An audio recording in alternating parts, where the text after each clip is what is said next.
Kind of impressed with this. This is the largest pouring painting I've ever done.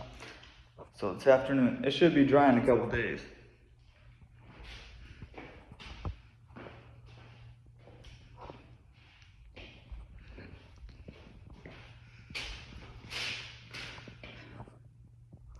So yeah, I'm not a master of art yet, but this is getting to be pretty dope.